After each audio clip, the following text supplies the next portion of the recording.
Assalamualaikum warahmatullahi wabarakatuh. Perkenalkan nama saya Norman Hugyarisma. Eh, di sini di kelompok saya ada Asta Pratiwi, Muhammad Rehan Mubarak, saya sendiri, ada Indrayani dan ada Rifki Fauzi Nugroho.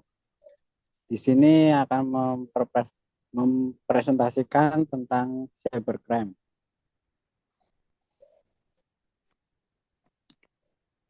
Lanjut. Eh, Perkembangan internet dan umumnya dunia cyber tidak selamanya menghasilkan hal-hal yang positif. Salah satu hal yang negatif yang merupakan efek sampingnya antara lain adalah kejahatan di dunia cybercrime. Kegagalan pemberantasan cybercrime di Indonesia berdampak buruk bagi pemerintah, masyarakat, dan korban. Fenomena cybercrime memang harus diwaspadai karena kejahatan ini agak berbeda dengan kejahatan pada umumnya. Cybercrime dapat dilakukan tanpa mengenal batas dan tidak diperlukan interaksi langsung antara pelaku dengan korban kejahatan. Bisa dipastikan dengan sifat global internet. Semua negara yang melakukan kegiatan internet hampir pasti akan terkena imbas perkembangan cybercrime ini. Dari pengertian tersebut, maka dapat dirumuskan bahwa cybercrime merupakan perbuatan melawan yang dilakukan dengan memakai komputer sebagai alat yang dijadikan objek baik memperoleh keuntungan ataupun tidak dengan merugikan pihak lain. Lanjut.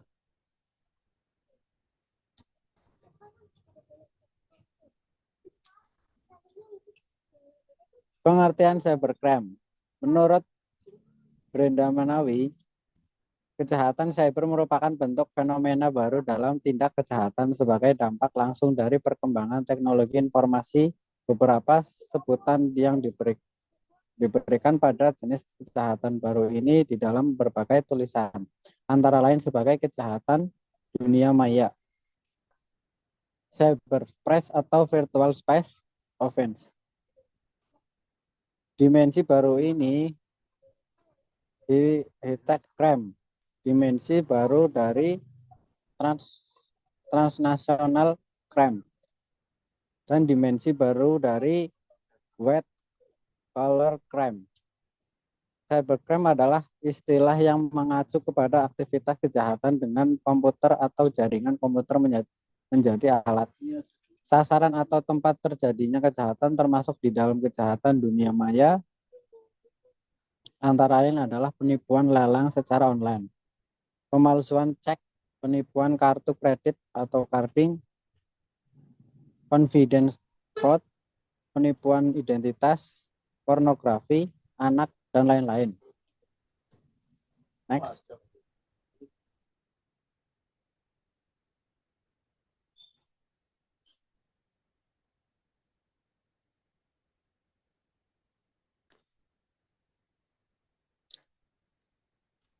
Perkenalkan, nama saya Indrayani, NIM 19190091.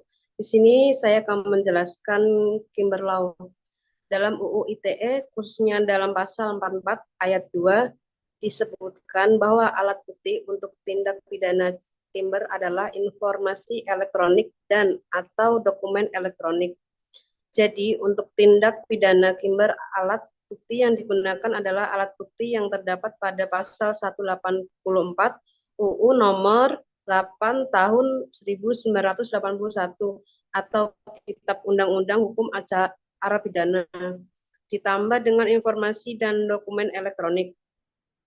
Misalnya, perbuatan ilegal akses atau melakukan akses secara tidak sah. Perbuatan ini sudah diatur dalam pasal 30 Undang-Undang nomor 11 tahun 2008 tentang informasi dan transaksi elektronik. Disebutkan bahwa setiap orang dengan sengaja dan tanpa hak atau melawan hukum mengakses komputer atau sistem elektronik milik orang lain, ayat 1, dengan cara apapun, ayat 2, dengan cara apapun dan tujuan untuk memperoleh informasi elektronik dan atau dokumen elektronik, ayat 3, dengan cara apapun dengan melanggar, menerobos, melampau, atau menjebol sistem pengaman. Selanjutnya, fakta kasus cybercrime yang terjadi di Indonesia. Yang pertama, pencurian akun user internet. Hal ini dapat terjadi karena pemilik kurang sigap terhadap keamanan di dunia maya dengan membuat user atau password yang identik atau mudah ditebak. Dan yang kedua, kasus perjudian di internet melalui situs yang mampu menjaring orang untuk berjudi di dunia maya dengan cara menebak skor permainan bola. Dan yang ketiga, fasilitas perbankan yang secara online. Keempat, pajak situs web DPR RI dan berganti nama. Terjadi tahun 2020 dan sangat menggemparkan dunia maya dikarenakan ini merupakan serangan DDoS yang dibuat sebagai bentuk protes aktivitas terhadap Undang-Undang Penciptaan Lapangan Kerja. Selanjutnya akan dijelaskan oleh saya Asta Pratiwi. Motif cybercrime. Yang pertama, motif intelektual adalah kejahatan yang dilakukan hanya untuk kepuasan pribadi dan menunjukkan bahwa dirinya telah mampu merekayasa dan mengimplementasikan bidang teknologi informasi. Motif ini pada umumnya dilakukan oleh seseorang secara individual. Motif ekonomi, politik, dan kriminal. Kejahatan yang dilakukan untuk keuntungan pribadi atau golongan yang berdampak pada kerugian pihak lain.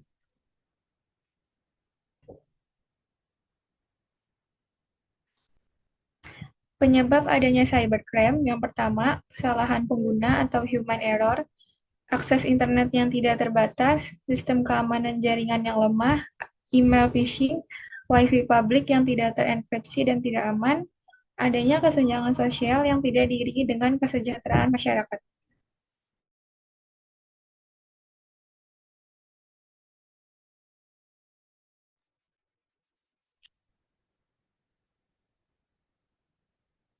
Cara mengatasi cybercrime dengan upaya hukum, segala upaya yang bersifat mengikat dan lebih banyak memberikan informasi mengenai hukum dan jenis pelanggaran atau kejahatan dunia maya secara spesifik.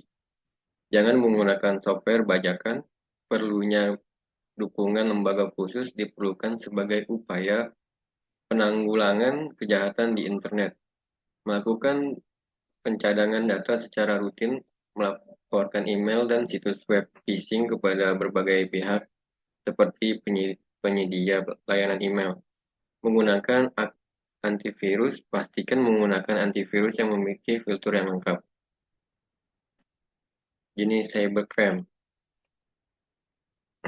Di sini ada 3 kejahatan cybercrime. Yang pertama, kejahatan yang dilakukan dengan memasuki penyusup ke dalam suatu sistem jaringan komputer secara tidak sah, tanpa izin atau tanpa sepengetahuan dari pemilik sistem jaringan komputer yang dimasukinya. Illegal connect merupakan kejahatan dengan memasukkan data atau informasi ke internet tentang sesuatu hal yang tidak benar, tidak etis, dan dapat dianggap melanggar hukum atau mengganggu ketertiban umum. Sebagai contoh adalah pemuatan suatu berita bohong atau fitnah yang akan menghancurkan martabat atau harga diri pihak orang. Cybertalking. Kejahatan jenis ini dilakukan untuk mengganggu atau melecehkan seseorang dengan manfaat komputer, misalnya menggunakan email dan melakukan berulang-ulang. Contohnya email yang berisi ajakan bergabung dengan suatu website, email yang berisi ajakan untuk membeli produk tertentu, email yang berisi kontes atau undian berhadiah.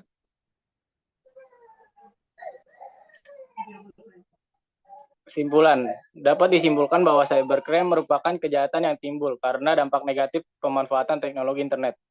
Cybercrime ini bukan hanya kejahatan terhadap komputer, tetapi juga kejahatan terhadap sistem jaringan komputer dan pengguna. Kejahatan dunia maya tidak selalu menggunakan komputer sebagai sarana utama.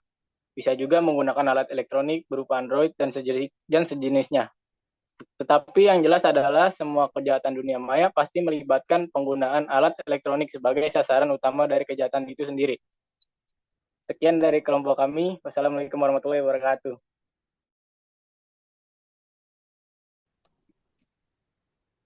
Etika berinternet.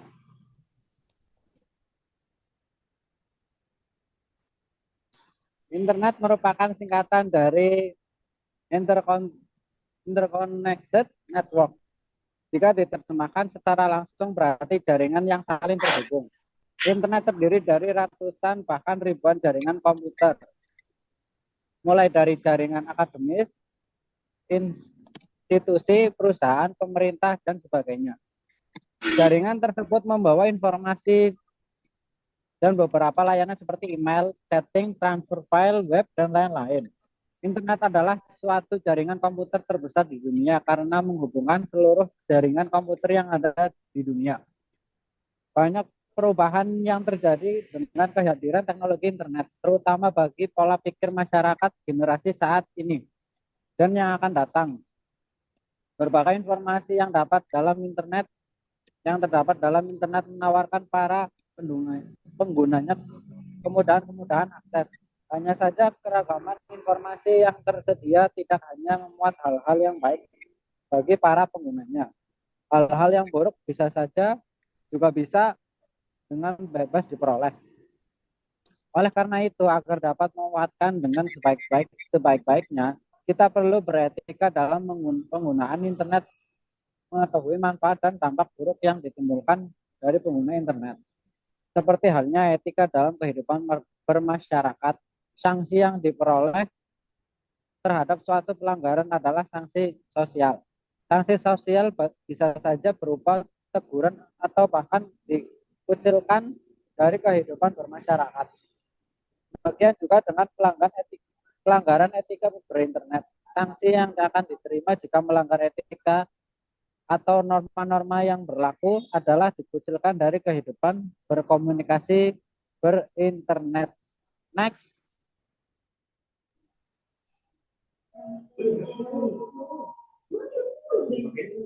Pengertian etika. Menurut Kamus Besar Bahasa Indonesia, etika adalah 1. Ilmu tentang apa yang baik dan yang buruk, tentang hak dan kewajiban moral. Dan yang kedua, kumpulan asas atau nilai yang berkenan dengan akhlak. Dan yang ketiga, nilai mengenai yang benar dan salah yang dianut masyarakat. Dari asal-usul kata, etika berasal dari bahasa Yunani atau ethos, yang berarti adat istiadat atau kebiasaan yang baik. Perkembangan etika, studi tentang kebiasaan manusia berdasarkan kesepakatan menurut ruang dan waktu yang berbeda, yang menggambarkan perangai manusia dalam kehidupan pada umumnya. Lanjut. Kode etik pengguna internet. Etika profesi sangatlah dibutuhkan dalam berbagai bidang, khususnya bidang teknologi informasi. Kode etik sangat dibutuhkan dalam bidang TI atau kode etik tersebut dalam menentukan apa yang baik dan yang tidak baik, serta apakah suatu kegiatan yang dilakukan oleh ITR itu dapat dikatakan bertanggung jawab atau tidak. Pada zaman sekarang banyak sekali orang di bidang IT menyalahgunakan profesinya untuk merugikan orang lain. Contohnya, hacker yang sering mencuri uang, password lead komputer dengan menggunakan keahlian mereka. Selanjutnya.